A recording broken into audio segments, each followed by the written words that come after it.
Assalamualaikum warahmatullahi wabarakatuh. Salam sejahtera untuk kita semua. Saya Bara Ferdiansyah dari Program Studi Ilmu Kesehatan Masyarakat Universitas Sriwijaya, kelas C, ingin memberikan informasi mengenai demam berdarah Dengue atau penyakit DBD. Pembahasan pertama adalah epidemiologi demam berdarah Dengue atau DBD. Penyakit DBD adalah penyakit menular yang disebabkan oleh virus Dengue dan ditularkan melalui gigitan nyamuk Aedes aegypti dan Aedes albopictus. Aedes aegypti merupakan vektor penyakit DBD yang paling banyak ditemukan. Nyamuk dapat membawa virus Dengue setelah mengisap darah orang yang telah terinfeksi virus tersebut. Masa inkubasi virus di dalam tubuh nyamuk berkisar selama 8-10 hari. Kemudian, nyamuk yang terinfeksi dapat mentransmisikan virus Dengue tersebut ke manusia sehat yang digigitnya. Berdasarkan WHO, penyakit ini pernah endemis di lebih dari 100 negara di wilayah Afrika, Amerika, Mediterania Timur, Asia Tenggara, dan Pasifik Barat. Amerika, Asia Tenggara, dan Pasifik Barat merupakan daerah yang paling parah terkena dampak. Kasus yang terjadi di wilayah tersebut melebihi 1,2 juta pada tahun 2008 dan lebih dari 3 juta pada tahun 2013. Dan Indonesia adalah negara dengan kasus DBD tertinggi di Asia Tenggara sejak tahun 1968 hingga 2009. Saat ini, berdasarkan data dari Kementerian Kesehatan Republik Indonesia, jumlah penderita DBD pada tahun 2020 dilaporkan sebanyak lebih dari 95.000 kasus, dengan jumlah kematian 661 orang. Timbulnya suatu penyakit, termasuk penyakit DBD, dapat diterangkan melalui konsep segitiga epidemiologi, yaitu adanya faktor penjamu atau host, penyebab atau agent, dan lingkungan atau environment. Yang pertama adalah host. Host alami penyakit DBD adalah manusia itu sendiri. Terdapat beberapa faktor yang mempengaruhi penularan DBD pada manusia, antara lain golongan umur, pendidikan, penghasilan, suku bangsa, kepadatan penduduk, mobilitas penduduk, tingkat kerentanan, perilaku hidup bersih dan sehat, serta perkumpulan yang ada di masyarakat. Golongan umur akan mempengaruhi peluang terjadinya penularan penyakit, seperti halnya pada penderita DBD kelompok umur kurang dari 15 tahun, akan lebih rentan terkena penyakit DBD. Sementara itu, pendidikan akan mempengaruhi cara berpikir masyarakat dalam penerimaan penyuluhan dan cara pencegahan atau pemberantasan yang harus dilakukan. Sedangkan, penghasilan akan mempengaruhi kunjungan masyarakat untuk berobat ke puskesmas atau ke rumah sakit. Selain itu, tiap suku bangsa juga mempunyai adat dan kebiasaan masing-masing, sehingga hal ini juga mempengaruhi penularan DBD. Begitu juga halnya dengan kepadatan penduduk dan mobilitas penduduk. Selanjutnya adalah agent. Dalam penyakit demam berdarah, yang menjadi agent ialah virus Dengue. Virus ini terdiri dari 4 serotipe, yaitu serotipe 1, 2, 3, dan 4, yang ditularkan ke manusia melalui gigitan nyamuk Aedes aegypti betina yang terinfeksi. Aedes aegypti biasanya hidup di perkotaan dan berkembang biak terutama di wadah buatan manusia. Periode puncak gigitan nyamuk ini adalah pagi dan malam sebelum senja. Sedangkan Aedes albopictus adalah vektor virus Dengue sekunder di Asia yang saat ini telah menyebar ke Amerika Utara dan Eropa, dikarenakan nyamuk ini sangat adaptif. Oleh karena itu, nyamuk ini dapat bertahan hidup di daerah beriklim dingin di Eropa. Yang ketiga adalah environment. Faktor lingkungan merupakan salah satu faktor penting yang berkaitan dengan terjadinya infeksi virus Dengue. Lingkungan pemukiman sangat besar peranannya dalam penyebaran penyakit menular. Terdapat 2 hal yang menyangkut determinan penularan penyakit DBD, yaitu lingkungan fisik dan lingkungan biologi. Lingkungan fisik yang terkait diantaranya tempat penampungan air, kawat kasah pada ventilasi, pencahayaan, kelembaban, langit-langit atau plafon, kerapatan dinding, ketinggian tempat, curah hujan, kecepatan angin, suhu udara, tata guna tanah, pestisida yang digunakan, dan kelembaban udara. Sedangkan lingkungan biologi yang mempengaruhi terjadinya penularan penyakit DBD terutama adalah banyaknya tanaman hias dan tanaman pekarangan. Apabila banyak terdapat tanaman hias dan tanaman pekarangan, akan berkemungkinan menjadi tempat yang disenangi nyamuk untuk beristirahat. Pada tempat-tempat yang demikian, akan memperpanjang umur nyamuk dan penularan yang mungkin terjadi sepanjang tahun di tempat tersebut. Selanjutnya, pembahasan riwayat alamiah demam berdarah Dengue atau DBD. Riwayat alamiah penyakit merupakan deskripsi mengenai perjalanan waktu dan perkembangan penyakit pada individu, dimulai sejak terjadinya paparan dengan agent hingga akibat yang ditimbulkan penyakit tersebut, seperti kesembuhan atau kematian. Terdapat 3 tahapan pada riwayat alamiah penyakit, yaitu tahap prepatogenesis, tahap patogenesis, dan tahap pasca patogenesis.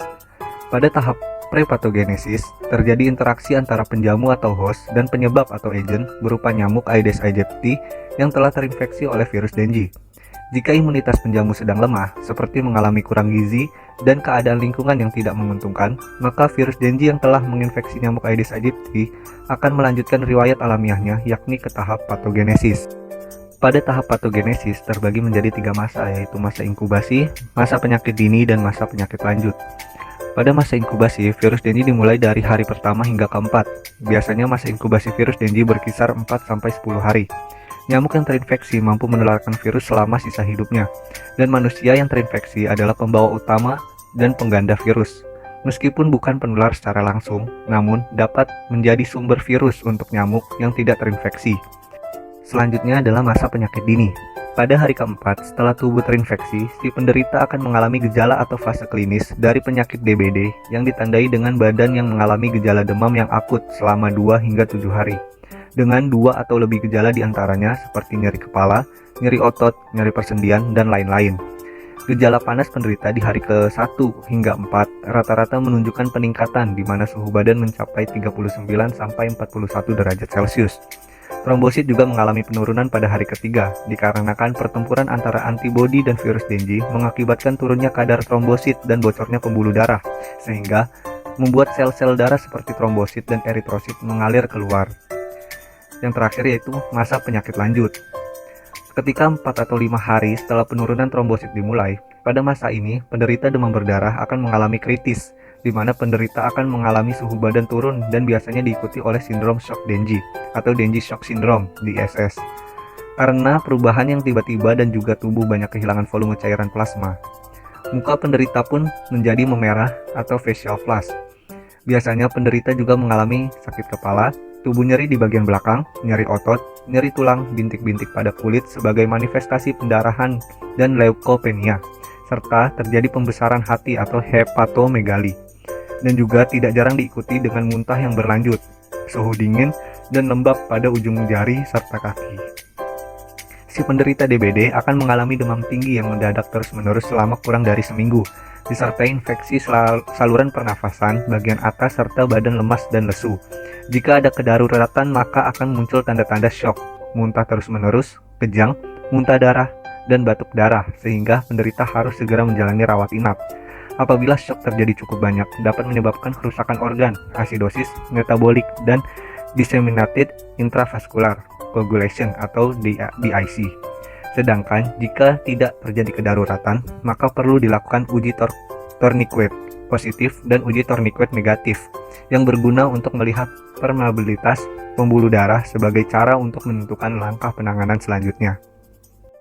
Pada tahap pasca patogenesis, tahap pemulihan bergantung pada penderita dalam melewati fase kritisnya. Tahap pemulihan ini dapat dilakukan dengan pemberian infus atau transfusi trombosit. Bila penderita dapat melewati masa kritisnya, maka pada hari ke-6 dan ke-7, penderita akan berangsur membaik dan kembali normal pada hari ke-7 dan ke-8. Namun, apabila penderita tidak dapat melewati masa kritisnya, maka akan menimbulkan kematian. Topik pembahasan terakhir adalah pencegahan demam berdarah Dengue atau DBD. Berikut terdapat tabel yang merupakan faktor pencegahan DBD berdasarkan fase prepatogenesis dan patogenesis. Pada fase prepatogenesis dilakukan pencegahan primer, yaitu pencegahan perkembangan awal penyakit, di mana sasaran perlindungannya adalah individu, kelompok, ataupun komunitas yang bertujuan untuk mengurangi insiden dengan mengontrol penyebab dan faktor-faktor risiko, mempertahankan orang yang sehat tetap sehat, atau mencegah orang sehat menjadi sakit. Metode yang dilakukan dapat melalui promosi kesehatan dengan melakukan penyuluhan, survei jentik, dan lain-lain, atau melakukan perlindungan umum seperti pengendalian vektor dan lingkungan, serta pemberantasan sarang nyamuk dengan melakukan gerakan 4M+, dan melakukan fogging. Gerakan 4M+ antara lain menguras, yaitu menguras penampungan air dan membersihkannya secara berkala. Selanjutnya itu adalah menutup tempat penampungan air sehingga nyamuk-nyamuk tidak bertelur di sana. Selanjutnya itu ada mendaur ulang dan membuang sampah pada tempatnya. Dan M yang terakhir yaitu memantau semua wadah air yang dapat menjadi tempat nyamuk Aedes berkembang biak. Sedangkan plusnya adalah bentuk upaya pencegahan tambahan seperti memelihara ikan pemakan jentik nyamuk, menggunakan obat anti nyamuk, memasang kawat kasar pada jendela dan ventilasi, dan gotong royong membersihkan lingkungan. Selanjutnya itu adalah fase patogenesis. Pada fase ini dilakukan pencegahan sekunder dan tersier. Pencegahan sekunder merupakan deteksi awal keberadaan penyakit untuk mengurangi tingkat keparahan dan komplikasi, di mana sasaran perlindungannya adalah kelompok atau individu yang berisiko tinggi. Tujuan dari pencegahan sekunder adalah menyembuhkan dan mengurangi akibat yang lebih serius melalui diagnosis dan pengobatan dini, menghambat progresivitas penyakit dan menghindarkan komplikasi. Sedangkan pencegahan tersier merupakan pengurangan dampak dari penyakit. Sasaran perlindungannya adalah pasien penyakit DBD. Tujuannya adalah untuk mencegah kematian akibat penyakit DBD dan mengadakan rehabilitasi. Metode yang dilakukan dapat berupa transfusi darah dan stratifikasi daerah rawan DBD. Kesimpulannya adalah, demam berdarah merupakan penyakit menular yang disebabkan oleh virus Dengue dengan agennya adalah Aedes aegypti dan Aedes albopictus. Lingkungan dengan banyak genangan atau penampungan air memungkinkan nyamuk untuk berkembang biak. Pencegahan yang dapat dilakukan antara lain imunisasi vaksin demam berdarah, penyuluhan kesehatan, rutin melakukan gerakan 4M+, seminggu sekali, dan fogging. Pemeriksaan secara dini perlu dilaksanakan ketika sudah ditemukan gejala. Selain itu, dapat dilakukan pemberian obat penurun panas, pemberian larutan oralit, teh manis, sirup, dan jus buah ketika muncul gejala. Virus Dengue membutuhkan waktu berkisar selama 4-10 hari sampai timbulnya gejala. Pasien yang sudah terinfeksi dengan virus Dengue dapat menularkan infeksi selama 4-5 hari, yaitu atau maksimum 12 hari melalui nyamuk Aedes setelah gejala pertama mereka muncul. Sekian informasi yang dapat saya sampaikan. Terima kasih. Kurang lebihnya mohon maaf. Assalamualaikum warahmatullahi wabarakatuh.